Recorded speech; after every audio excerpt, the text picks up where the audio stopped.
ದಕ್ಷಿಣ ಭಾರತೀಯ ಚಿತ್ರರಂಗದಲ್ಲಿ ಭಾರಿ ನಿರೀಕ್ಷೆಯೊಂದಿಗೆ ಬಿಡುಗಡೆಯಾದ ಪೆದ್ದಿ ಸಿನಿಮಾ ಬಾಕ್ಸ್ ಆಫೀಸ್ನಲ್ಲಿ ಯಶಸ್ವಿಯಾಗಿ ಮುನ್ನುಗ್ತಾ ಇದೆ.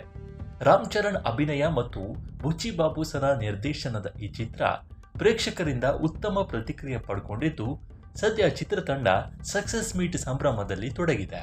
ಆದರೆ ಚಿತ್ರದ ಸಕ್ಸಸ್ ಮೀಟ್ ಕಾರ್ಯಕ್ರಮದಲ್ಲಿ ನಾಯಕಿ ಜಾನ್ವಿ ಕಪೂರ್ ಗೈರು ಹಾಜರಾಗಿರೋದು ಈಗ ಸಿನಿಮಾ ವಲಯದಲ್ಲಿ ಹೊಸ ಚರ್ಚೆಗೆ ಕಾರಣವಾಗಿದೆ.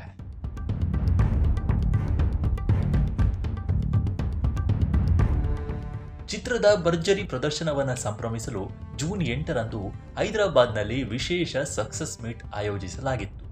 ಕಾರ್ಯಕ್ರಮದಲ್ಲಿ ಚಿತ್ರದ ನಾಯಕ ರಾಮ್ ಚರಣ್, ನಿರ್ದೇಶಕ ಬುಚ್ಚಿ ಬಾಬು ಸೇರಿದಂತೆ ಅನೇಕ ಕಲಾವಿದರು ಹಾಗೂ ತಾಂತ್ರಿಕ ತಂಡದ ಸದಸ್ಯರು ಭಾಗವಹಿಸಿದ್ರು. ಕಾರ್ಯಕ್ರಮದಲ್ಲಿ ಮಾತನಾಡಿದ ರಾಮ್ ಚರಣ್, ಚಿತ್ರಕ್ಕೆ ದೊರೆತ ಪ್ರೀತಿ ಮತ್ತು ಬೆಂಬಲಕ್ಕಾಗಿ ಅಭಿಮಾನಿಗಳಿಗೆ ಧನ್ಯವಾದ ಹೇಳಿದ್ದಾರೆ.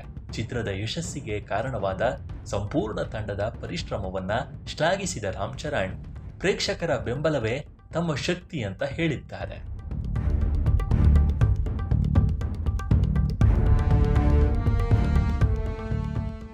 ಚಿತ್ರದಲ್ಲಿ ಪ್ರಮುಖ ಪಾತ್ರ ನಿರ್ವಹಿಸಿರುವ ಹಿರಿಯ ನಟ ಜಗಪತಿ ಬಾಬು ಕೂಡ ಕಾರ್ಯಕ್ರಮದಲ್ಲಿ ಭಾಗವಹಿಸಿ ಮಾತನಾಡಿದ್ರು. ಚಿತ್ರದ ಯಶಸ್ಸಿನ ಹಿಂದೆ ನಿರ್ದೇಶಕನ ದೃಷ್ಟಿಕೋನ ಮತ್ತು ಕಲಾವಿದರ ಶ್ರಮ ಪ್ರಮುಖ ಕಾರಣ ಅಂತ ಅಭಿಪ್ರಾಯಪಟ್ಟಿದ್ದಾರೆ. ಇದೇ ವೇಳೆ ಚಿತ್ರದ ಇತರ ಪ್ರಮುಖ ಕಲಾವಿದರು ಹಾಗೂ ತಾಂತ್ರಿಕ ತಂಡದ ಸದಸ್ಯರು ಉಪಸ್ಥಿತರಿದ್ದರು, ತಮ್ಮ ಅನುಭವಗಳನ್ನು ಹಂಚಿಕೊಂಡ್ರು. ಆದರೆ ಎಲ್ಲರ ಗಮನ ಸೆಳೆದದ್ದು ನಾಯಕಿ ಜಾನ್ವಿ ಕಪೂರ್ ಅವರ ಗೈರು ಹಾಜರಿ. ಚಿತ್ರದ ಯಶಸ್ಸಿನ ಸಂಭ್ರಮದಲ್ಲಿ ಮುಖ್ಯ ಪಾತ್ರಧಾರಗಳಲ್ಲಿ ಒಬ್ಬರಾಗಿರುವ ಜಾನ್ವಿ ಕಪೂರ್ ಕಾಣಿಸಿಕೊಳ್ಳದೇ ಇರೋದು ಹಲವು ಪ್ರಶ್ನೆಗಳನ್ನು ಹುಟ್ಟುಹಾಕಿದೆ.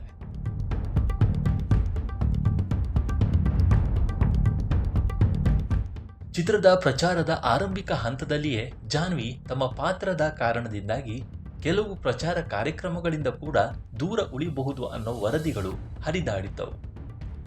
ಪೆದ್ದಿ ಚಿತ್ರದ ಬಿಡುಗಡೆಯ ನಂತರ ಜಾನ್ವಿ ಕಪೂರ್ ಅವರ ಪಾತ್ರಕ್ಕೆ ಸಂಬಂಧಿಸಿದಂತೆ ಸಾಮಾಜಿಕ ಜಾಲತಾಣಗಳಲ್ಲಿ ಸಾಕಷ್ಟು ಚರ್ಚೆಗಳು ನಡೆದಿದ್ದವು.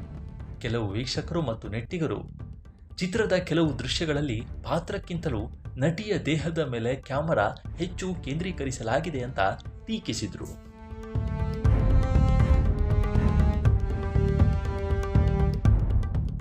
ಈ ಎಲ್ಲ ಹಿನ್ನೆಲೆಯಲ್ಲಿ ಜಾಹ್ನವಿ ಕಪೂರ್ ಅವರು ಅಸಮಾಧಾನಗೊಂಡಿದ್ದಾರಾ? ಹೀಗಾಗಿ ಸಕ್ಸಸ್ ಮೀಟ್ ಕಾರ್ಯಕ್ರಮದಲ್ಲಿ ಭಾಗವಹಿಸಿಲ್ವಾ ಅನ್ನುವ ಪ್ರಶ್ನೆಗಳು ಎದುರಾಗಿದೆ. ಇದೆಲ್ಲದಕ್ಕೂ ಮುಂದೆ ಯಾರು ಉತ್ತರ ಕೊಡ್ತಾರೆ ಅನ್ನೋದನ್ನ ಕಾದು ನೋಡಬೇಕಾಗಿದೆ. ಪೆದ್ದಿ ಚಿತ್ರವನ್ನ ನೀವು ನೋಡಿದ್ರಾ? ಹೇಗಿದೆ? ನಿಮ್ಮ ಅಭಿಪ್ರಾಯವನ್ನ ಕಾಮೆಂಟ್ ಮೂಲಕ ತಿಳಿಸಿ. ಈ ವಿಡಿಯೋ ಇಷ್ಟವಾಗಿದ್ರೆ ಲೈಕ್ ಮಾಡಿ, ಶೇರ್ ಮಾಡಿ ಮತ್ತು ನಮ್ಮ NCIB ಚಾನಲ್ ಅನ್ನು ಈ ಕೂಡಲೇ ಸಬ್ಸ್ಕ್ರೈಬ್ ಮಾಡಿ. ಮುಂದಿನ ವಿಡಿಯೋದಲ್ಲಿ ಸಿಗೋಣ. ನಮಸ್ಕಾರ.